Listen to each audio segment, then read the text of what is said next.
世界のジャパンチャンネルへようこそ。状況によって態度を変える。皆さんの周りにそんな人はいますか？今回は海外が呆れる韓国の打算に関する話題をご紹介します。2022年3月、ウクライナのゼレンスキー大統領の右腕、イエルマク大統領秘書室長が国際社会に対してこれまでの支援に感謝のメッセージを伝える書簡をアメリカの大手新聞社ニューヨークタイムズに送付しました。ゼレンスキー大統領の横でこの文を書く。プーチンが誤っていることを示すために助けてほしいという題名をつけられて、ニューヨークタイムズに全文を掲載された書簡の内容をご紹介します。この手紙を書いている場所は国家の首都の地下にある防空壕で、ゼレンスキー大統領は私のすぐ横にいる。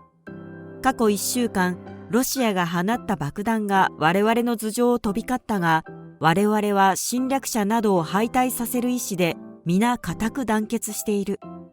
我々は米国と欧州の友人、そしてロシア経済に制裁を加え、我々に武器を支援してくれた全世界の民主国家に謝意を表する。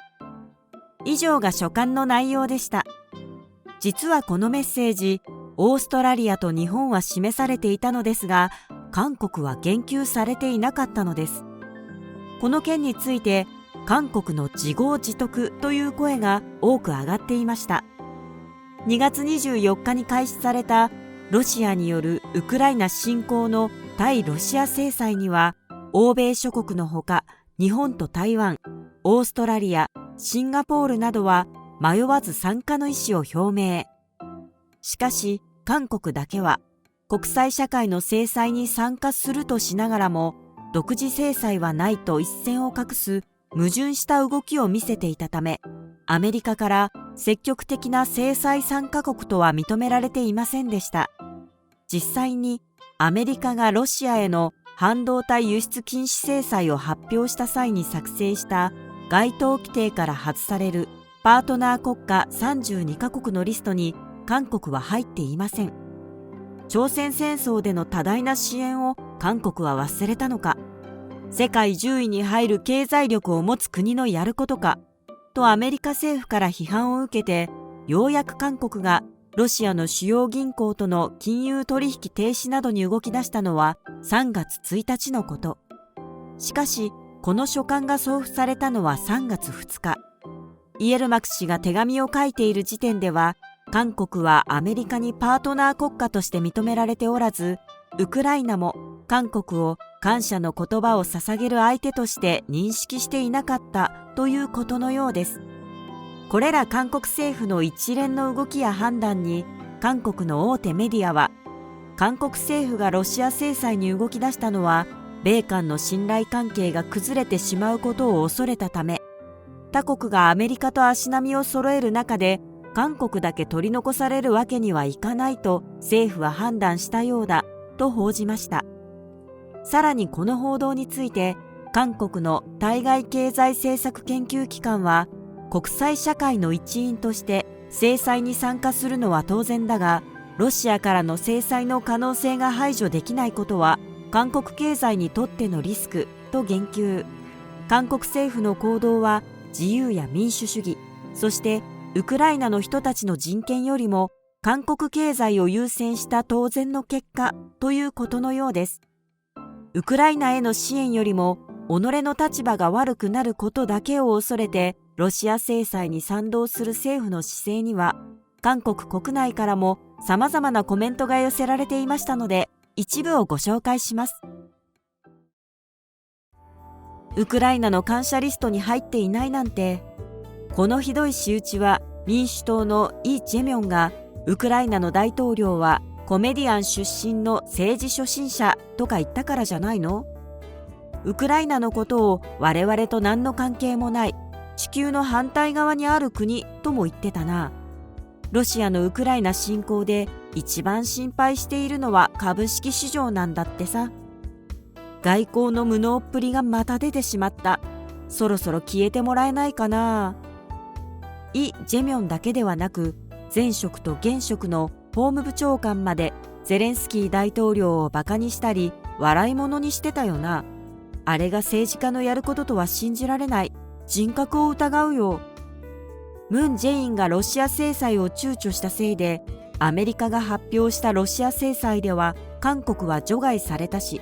ロシアにアメリカの技術が入った戦略物資を輸出するにはアメリカの政府から許諾を受けなければならなくなった。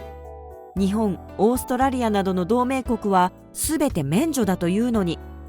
だから私たちにどうしろっていうのよ。日本はロシアと北方領土問題を抱えているから必死なんでしょ。そもそもうちとは立場が違うんだから日本と比較する方がおかしい。何か見返りがあればもっと早く動いたかもね。見返りなく動くような人たちではないから。見返りではなく今困っている人に手を差し伸べるという当然のことをしていれば願わなくても自然と感謝されると思う。そもそもどの国もウクライナのことを思ってやっているだけでお礼なんていらないよという気持ちだと思うな。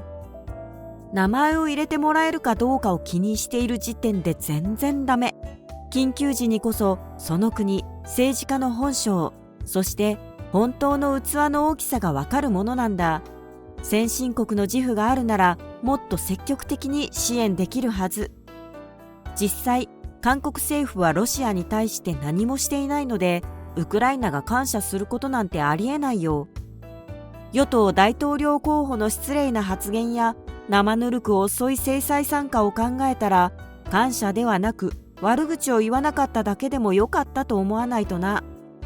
オーストラリアや日本はロシアの顔色を伺わなくてもいい国だけど、もしウクライナが韓国の名前を出せばロシアとの関係が苦しくなる。ウクライナが大変だから支援してあげたいというのは個人の感情で、国益で見たとき我々とは関係ないだろう。その通りだ。ウクライナが何を言ってきたとしても我々の優先は国益なんだ。それのどこが悪いのか。何も間違っていない。朝鮮戦争の歴史を忘れた韓国に未来はないよ。あの時いろんな国から助けてもらったことを思い出せないのか。北朝鮮にはお米あげようか、お金あげようか、それとも薬とワクチンあげようかなんて散々支援の手を伸ばしたというのに、ウクライナには何もしないんだな。ムン・ジェインの人類愛は北朝鮮にだけ作動するらしい。韓国が冷遇されているのは一体誰のせいだと思う？もちろんムン大統領を選んでしまった俺たちのせいさ。ウクライナの皆さん、申し訳ありません。これは韓国国民の意思ではなく韓国政府の意思なんです。韓国政府の心配事はヒョンデ自動車とサムスン、そして LG だけ。輸出額の多いロシアに対して輸出できなくなると売上の 35% が落ちてしまうからね。ウクライナなんて眼中にあるわけがないよ。きっとプーチンからは感謝されるから、ムン大統領はもう少しお待ちくださいね。以上が韓国の人々の反応でした。ウクライナのメッセージに自国の名前が入っていないことを不満に感じている声もいくつか見受けられますが、多くの人が韓国政府の自己保身に走った行動に憤りを感じているようです。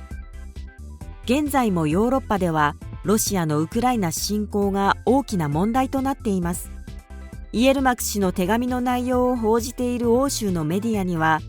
次は NATO に加盟していないフィンランドとスウェーデンが狙われるのでは？プーチンはウクライナを得たくらいでは気が済まないだろう。第3次世界大戦の始まりを私たちは目撃しているのかもしれない。といった危機感を感じる意見が多数見られ、欧州連合加盟27カ国のロシア制裁措置は範囲の拡大を続けています。もちろん日本でも経済的支援をはじめ制裁措置や支援は継続されていますが、武器供与に関しては日本は制約があるため非軍事分野が中心です。これまで300台の発電機と8万3000台の太陽光照明を提供し、首都キーウのテレビ塔が破壊されたことを受け、ウクライナの公共放送局に複数のモバイル中継装置なども供与しました。さらにロシア軍が敷設した地雷の除去に向け、地雷対策で協力してきたカンボジアと連携し、同国の地雷原などでウクライナの非常事態庁職員に日本製探知機の使用訓練を行っています。こうしたウクライナ支援、ロシアへの経済制裁を各国が拡大させている中、韓国ではどのような活動が行われているのでしょう。大手メディアの報道によると、在韓ウクライナ大使館には義勇兵として参加したいという電話やメールによる問い合わせが相次ぎ、募金も徐々に増えているとのこと。そして韓国政府はウクライナに防弾ヘルメットやテントに毛布など軍需物資や医療物資の提供、人道的支援などを行っているそうです。1年前には我々と何の関係もない地球の反対側にある国などと発言していた韓国政府ですが、今は世界から見放されないためではなく、海外と危機感を共有し、ウクライナ支援に力を入れていると思いたいですね。一日でも早くこの戦争が終結することを願っています。